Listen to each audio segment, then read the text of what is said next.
Today's conversation is about comedy and grief. A journalist, Anne Royfee, said this about grief. Grief is in two parts. The first is loss. The second is in the remaking of life.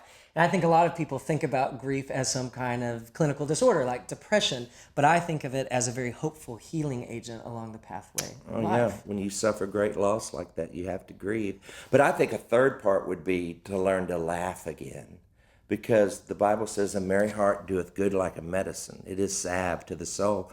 And we got two medicine makers here today. I don't know, medicine warriors. Anyway, they're going to be here. Chonda Pierce, Ken Davis, two of the funniest people you'll ever meet, and two people who've walked through great grief and sorrow in their lives.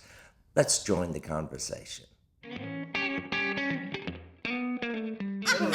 That's right. By the way, I was in on another podcast you were doing. How old are you, Mike? I'm 58. Mark.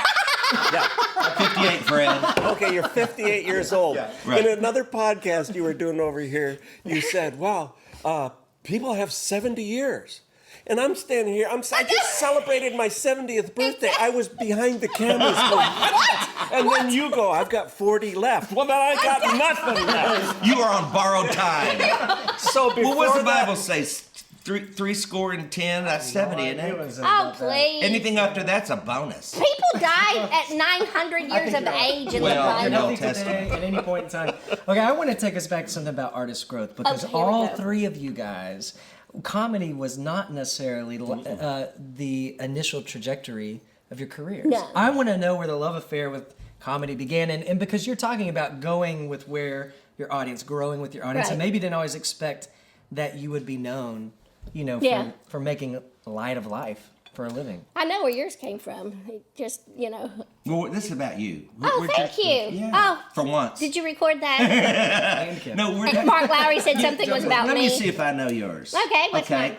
You were doing Minnie Pearl, Yes, but that is comedy. absolutely. So your trajectory did start with comedy, right? It did, but then whatever your theology is, then I got saved again. And so I wanted to tell my testimony. And I just happened to have some funny stories from childhood, just like you did. And so I didn't want, it's like you were doing comedy to eat up time between the man changing the tracks Right. as you were singing. Right. I wanted to do a little something funny up front because I didn't want to dive right into the sadness of my life story. Like, hey, thank you for coming to church today. Everybody in my family's dead. That would be a terrible way to start a concert. Funny opening. But little did I know, there's still deaths to come. So I wanted to be able to cushion the blow, so to speak, of some of my story. And I started with the funny. And Second row piano side. did. Oh, I remember that. Oh, I can Oh still gosh! remember. But I wore my first attempt into Christian comedy was this man invited me on tour.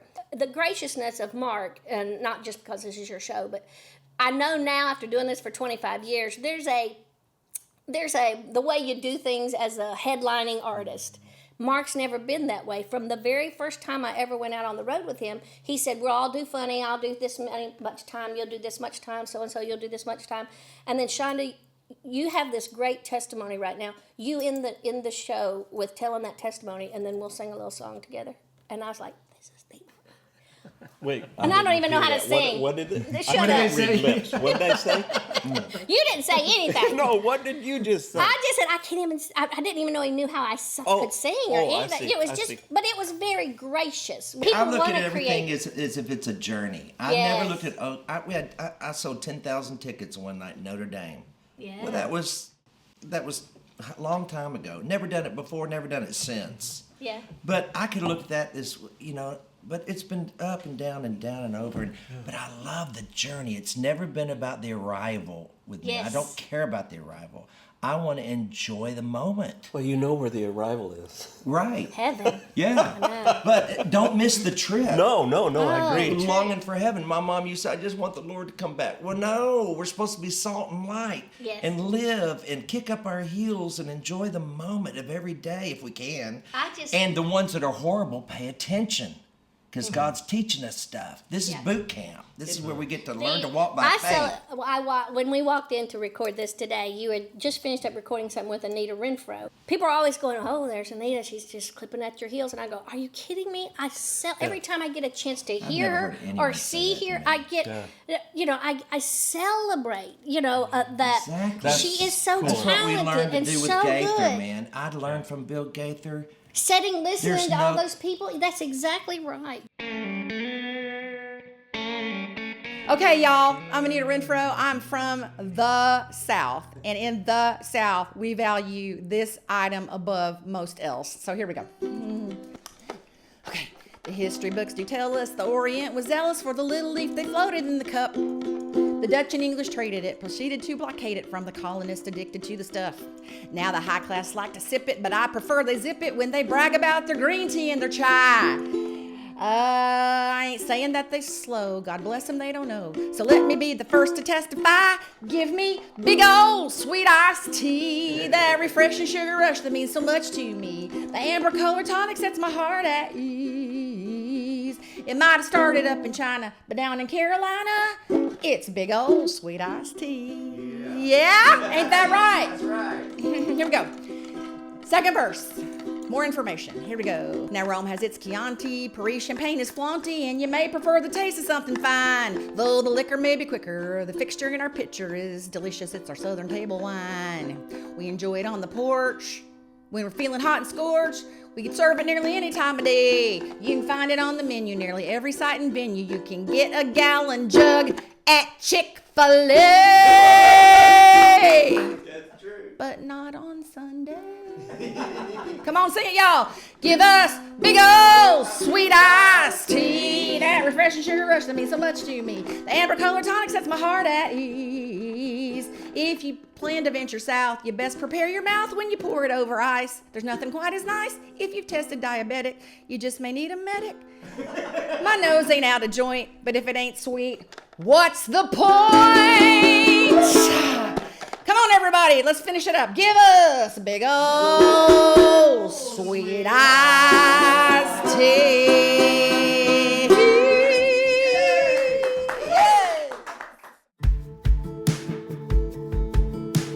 Dinner Conversations is presented by Project Beautiful.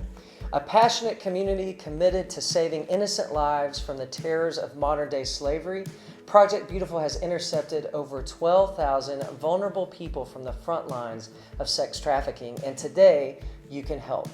Your partnership pledge of $30 a month will help save 3 lives each year from entering a life of slavery through Project Beautiful's sophisticated interception strategies. And if you sign up today, you will receive a special partnership package filled with exclusive show items straight from our table to your doorstep. So will you partner with Andrew and me today to help bring the innocent home through Project Beautiful for just $30 a month? You can save 3 people a year. Bring them home. Go to projectbeautiful.org/dinner conversations. If we don't help, who will? Project Beautiful, because every life is beautiful and worth fighting for. It really was a God. Ken, how did you get into comedy? The doctor slapped me and said it's a boy. And that was Yeah, it. it's been from the beginning. I was high school was not a good time for me. It's interesting how we all have sort of a Dark moments. moment that leads us to do this stuff. I got beat up on a consistent basis in high school. I was a little skinny guy, about 110 pounds. I went to church. I have no athletic ability, hand-eye coordination of a carp kind of thing. That's a fish. I know it. With lips. I love the fish. Yeah. But humor in the beginning, it was there naturally. Yeah. I talk in one of the books that I wrote about you need to really mine your history to find out what God did from the very beginning. So in the beginning, I used it to keep from getting hurt. Wow. Laughter Yeah, could it's keep true. people off of me. Wow, isn't that the truth? And then I used it to ingratiate myself with my classmates and stuff. Exactly. Comedy gives us a chance to be real in front of people. Just doing joke after joke after joke to make people laugh is entertainment, and that's fine. Right. But it leaves having people go, man, I wish I were them. When in reality, people don't wish they were us. I don't. But they wish they knew a God. I wish I wasn't me. So there you They go. wish they knew a God that could handle people Yes. like us. Yes. Someone defined humor this way: a gentle way to acknowledge human frailty. A way of saying, I'm not okay, you're not okay, but that's okay. It's okay. And then to be able to say to the audience, here's why. Yeah. Yeah. So let's sit back and laugh at ourselves. One of the greatest problems that we have in our society now is it's a humorless society. Everybody's offended by everything. Yes. Where is that balance, though, of like, you guys are constantly bringing humor, bringing levity into situations, and we do have a culture, we were talking about this earlier, that's completely driven by fear. So Yes. we've driven ourselves into this extremely serious demeanor, everything is do or die, etc. But where does humor, if someone, you talk about growing up in an independent fundamental Baptist church, there's probably a lot of literalists with the Bible, and so they may not see humor, literally, themed throughout Scripture or throughout the lives of people. So what is that balance? And obviously it's a driver for each of you. I would say in each of your works, you've used humor not to avoid reality, but to actually address it. I don't know. I probably used it at first to avoid. That's I okay. was such the new kid on the block. I used to tell a story that I stood at the water fountain when I was a little girl, and two sweet saints of the church patted me on the head and said, "She's not very pretty." And I said, "No, but I'm real SMART." Now, the truth of the matter is that really did happen. I really did say I was they really did say she's not very pretty. I didn't say SMART. I wrote that part. I wrote that so that it would cushion the blow of that was a horrible thing for these two women to do, but it was kind of a funny story, and to make it story. it makes the story.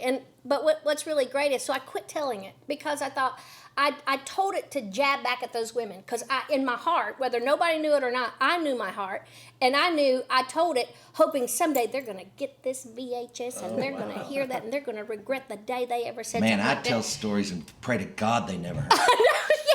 But my heart was not in a great place. Now my heart has softened and seasoned, and things have changed, and now it's different.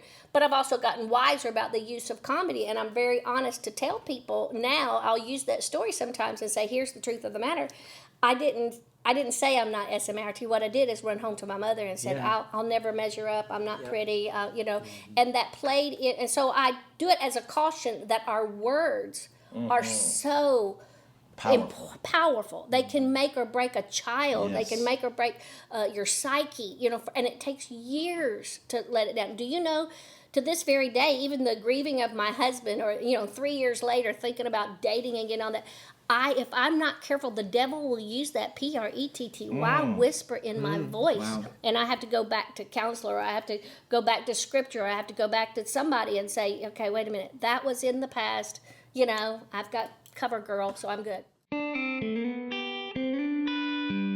When I think of our perceptions, it's what, I perceive people who are imperfect, and I experience that in a threatening way.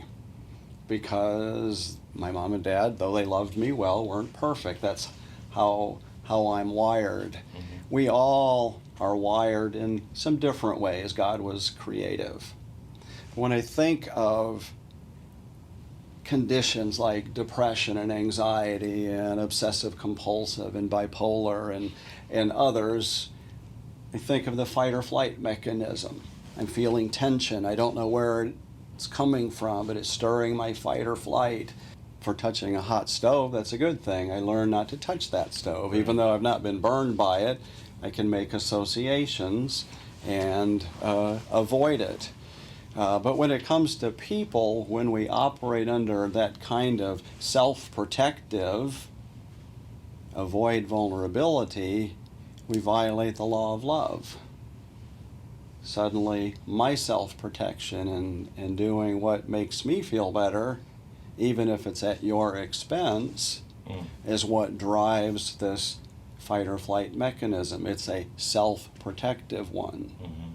Which is fine around stoves, but around people, the same way of coping violates the relationship. The community. community. But when is it good to flight? That's not the right word, but to when, I mean, sometimes relationships you need to get, they're toxic. Right. I think when a wife is being beaten by her husband, Sure. would you say leave? There's because that's an unloving Right.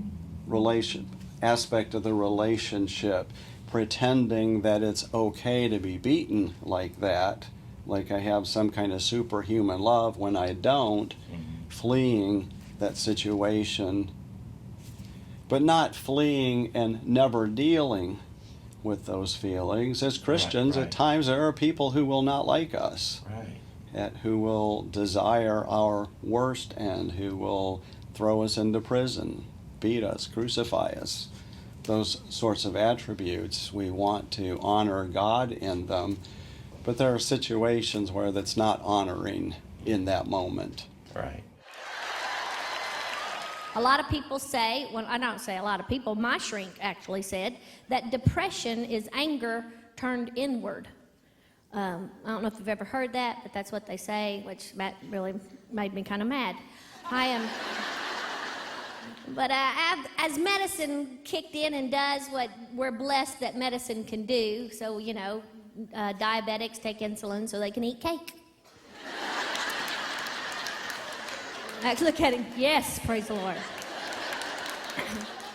And I don't feel any different about antidepressants. Now, don't send me emails. I've gotten tons of them in the last few years that I've talked about this. I know that there's a stigma within the Christian community that we're not supposed to be medicating our brains. That could be what's wrong with a lot of the Christian community.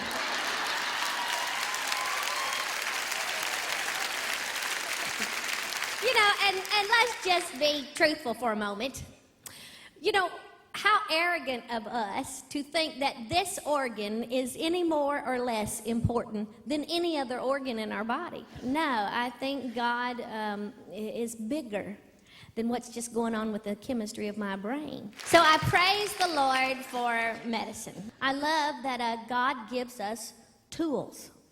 And one of the things I learned while I was in rehab is that there's a lot of tools out there. So if someone ever shames you about the medicine that you're taking or your hormones so that you don't kill your husband, tell them to take their glasses off and drive home.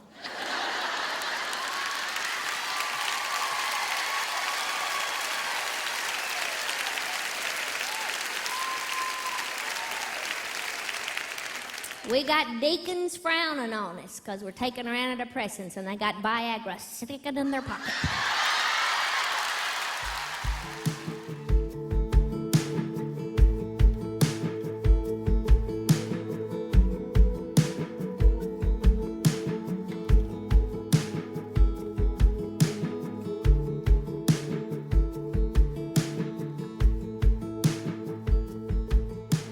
Dinner Conversations is now sponsored by Project Beautiful, which I love this organization, but I had not heard of them until you brought them to my attention. How did you hear about them? Yeah, our executive producer, Celeste, and I found out through a friend of ours here in Nashville about the organization. And of course, human trafficking and the idea of modern day slavery is something that's still fairly new to me as far as hearing about it. Right. And not just hearing about it, but then understanding that this is a relevant conversation in our world today. That at this moment in history, more people than ever are actually enslaved, which is mind-boggling to me. I think of it from a textbook scenario, American history or pre-Civil War. But in fact, through human trafficking rings, more people than ever are in slavery. You hear a lot of stories about people helping girls, women, boys, men, whoever, people who have already been grown people involved in this. Adults, Yeah, being trafficked. That's correct.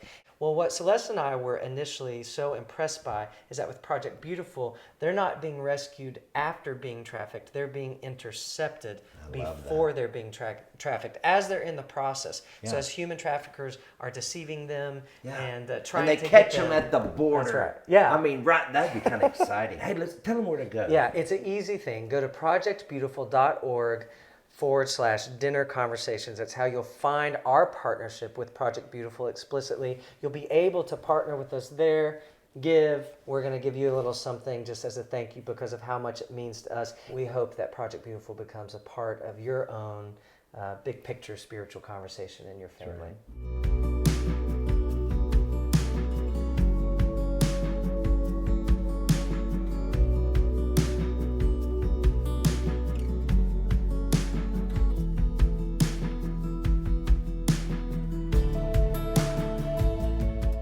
If we don't help, who will? Project Beautiful, because every life is beautiful and worth fighting for.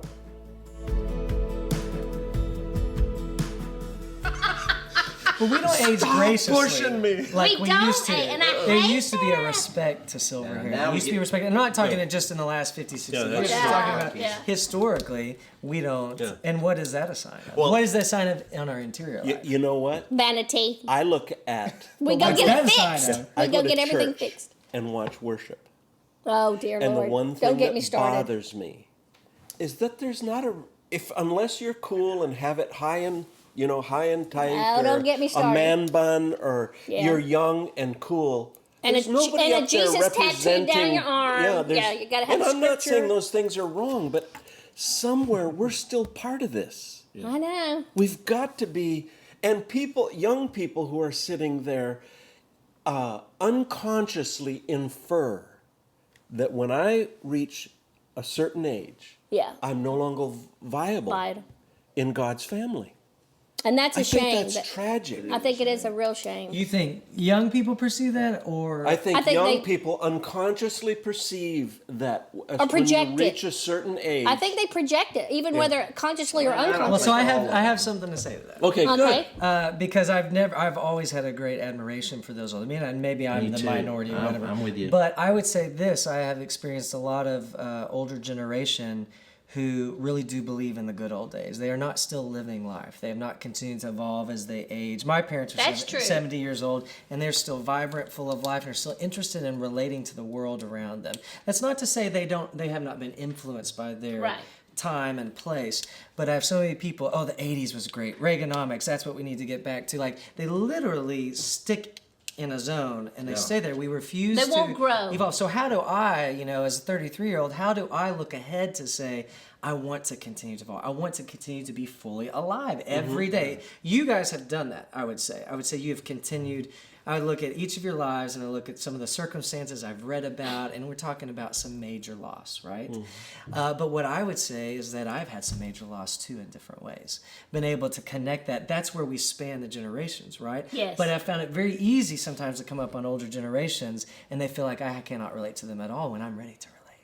Yeah. I'm ready to be right there in with them because here's the thing. And they're already defensive. Yeah. They don't even let you in. Yeah. Right. You may be stuck in Reagan's era, but I was born in Reagan's era. So here's the thing. But here's the thing I know is I know heartache. I know loss. Yes. I know what this life is not holding all that I'm looking for. Right. So that's where our basic relationship is, right? So how do we do that in the multi-generational scenarios where I have this taste and you may have this taste, or maybe we have some overlapping tastes, but the common denominator is still there. All go You to know, camp together. laughter, yes. The seniors and the kids. Everybody go to camp together like the old days, like when we were kids, and make the old people Family come camp. too. You know, I will say, I've always thought this, comedy can be very subjective. What I think is hysterically funny, my son thinks is stupid. You know, he loves Monty Python. I'm not a big fan. He loves Three Stooges. I've never, to me it looked like three men beating each other up. You know, it just was stupid to me. I never got it. You know, so comedy is subjective. What is not subjective in our lives, and the number one common thing we all have is pain. And pain is the most common ground that a human being can have. It may have your pain may came along in a different way. You lost a mother, I lost a father. You lost a spouse, I lost a brother. But pain is universal.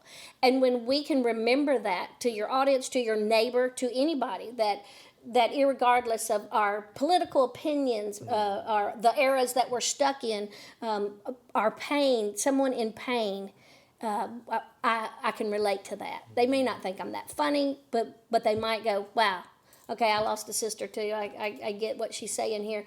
And so when we stop when we are not willing to share our story, our real story, the deep down inside story, we have neglected a huge area of ministry. I think it's the same way. Whereas I don't like platitudes. I don't like the signs on signs of churches that says "too blessed to be depressed." I run them over with my. That's why I drive a big pickup truck. I do, because it's so. I don't like pat verses. God works all things for good. Yes, I know, but don't tell me that right now. My husband just died yesterday. And so, in other words, what you need to be allowed is to talk about your pain and sit with each other in your pain, not just in the worship and the shout to the Lord's, but and not just in the comedy and what we have in common ground, laughing about our spanks and our mascara. Let's find this common ground that is so tender and universal, and that is our pain. Well, and grief is where we've all come to. I would say that's even a very spiritual connector. We often so often see grief as a negative thing, yet it has been in many of our lives, and in this communal sense, it's a very connective, positive thing. I even think of, there's this translation of the Bible that I really love. I talk about it all the time, called The Voice. And we've talked about this before, and where it says Jesus is man of sorrows, it translates it as grief's patient friend. So in my spiritual relationship, in my relationship with God, and in trying to understand how to relate to him and who Jesus was as my direct relationship to him, I've held on to that reality that, in fact, maybe he's not only acquainted with grief, but he's actually okay with it. Oh yeah, it is the catalyst. It is. It was the promise in Something's the word. wrong with me, because I just don't grieve that much. Well, I think I don't, like Mama He's got died. really great medication. No. When Mama died, I grieved for 3 years before she died. She's kicking up gold dust. I'm talking to you, Yazoos. I say let her grieve. I really believe that when you leave this life, you go to a You're better better. place, Yeah. right? What's the grieving for? But have you ever lost someone? Now your mom lived a long life. She was in a nursing home. No, She I've was- never lost any young person. Right, Say that emotional when you're sitting watching your I'm just 15-year-old saying little I sister haven't die. I agree. I Right. understand That's a lot of grief of going. Oh, her life just got stolen from her. She just got stolen from me. But I haven't lost. You haven't had that Not yet. yet. And God, and maybe you never will. There's a lot of people that But go I through don't life want that anybody don't have grieving to. from me. When I'm But gone, you've just had know pain. this. But When you've I'm had gone, I pain. don't want to come back. No. But we're talking about pain. When I talk about grief and pain, you've had disappointments. Oh yeah. Life is not, has had twists and turns that you wished would be different. Isn't grief We all the have. natural pathway to healing? Well, you have to walk through it. You have. Right. You don't sit in gotta- it. You don't stay in it. you don't get over it. In the sense of people saying get over it. You don't get You over press it. forward. I find perhaps the greatest grief is not losing someone, but the realization of my own inadequacies, my own fears. I look back on my life and career, and I know this isn't popular. It's not popular to say this, but there are times I wish if I could have done it over again. Raising my children, if I could have done it over again. Facing Regret. some of my own weaknesses. What would you? I do have. I wouldn't have caved to my weaknesses. I would have spent more time with my children. I spent most of my life building this career. Yes, I know. I was building this career, and there were 2 little girls that were in my home, and I did everything. Let me change that. They did everything with me. But you didn't. I do did anything. very little with them. Oh. Part of what we do is so egocentric. Well, of course it is. And so it's easy to be blinded to the people around you. What do you do with Regret. What do you do with regret? Here's what you do. Here's what I do. And maybe this is what leads to the truth of what you're talking about, that grief is the natural path to healing. Right.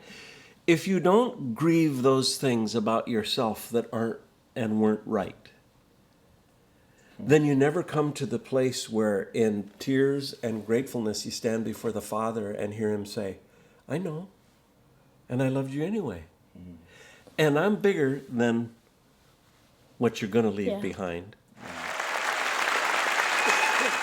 When I opened my eyes, she wasn't hanging onto my finger anymore. She was hanging onto my arm.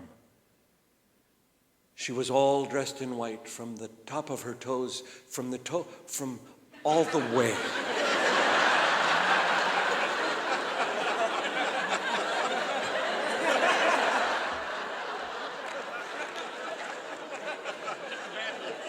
Josh, if you're all dressed in white from the top of your toes, you're naked.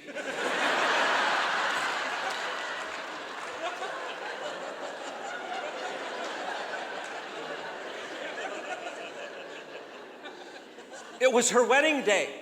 All of our friends were in the church. The organ was playing. There was a little pervert waiting for her in the front of the room.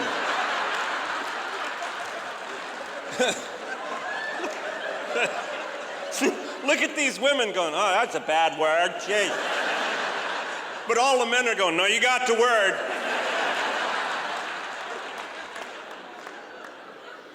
Made it all the way to the front, but the preacher, well, she had me so messed up. The preacher was way formal. I'm not formal. This dude was over the top. He goes,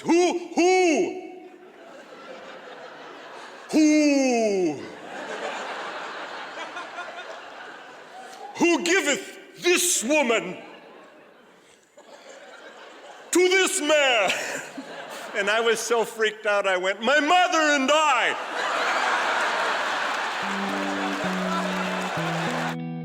And the God of the universe that is here now was there then. And that's what I've had to learn. The God, so if we truly choose to believe he is who he says he was still who he is when I was raising my children and I was gone too much. And as a mother, you carry that guilt with you, you know what I mean? And as a wife, and knowing, if I had known I was only going to have 31 years with David, would I have been a different wife? You better believe it. If I'd known I was going to have 31 years with him, would I have been more attentive? I would have worked less, I would have baked more of his favorite pie, but I didn't know that. And so I spend some time grieving that. I give it to the Lord, and then sometimes I take it back, and I know I have to give it back to the Lord. It's that grief. You have to go through those steps. Sometimes I'm angry there's no one in my life that was trying to wake me up and tell me you should be home more with your kids.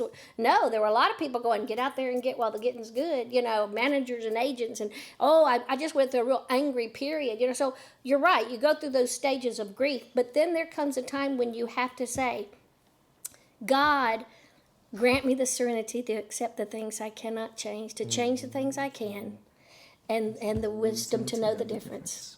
And then you get up and go the next day. You have to. Well, your kids they're not in prison, are they? Not yet.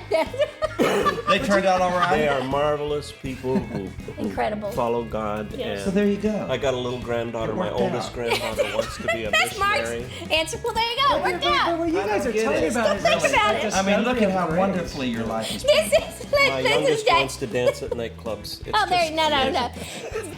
Okay, good. Cut. Give me that Kleenex from your hand or whatever you're doing like an old lady. All right. Now, Children, how they talk to their elders these days. How many of you ever tried to tell the Lord a knock-knock joke? Knock, knock. I know.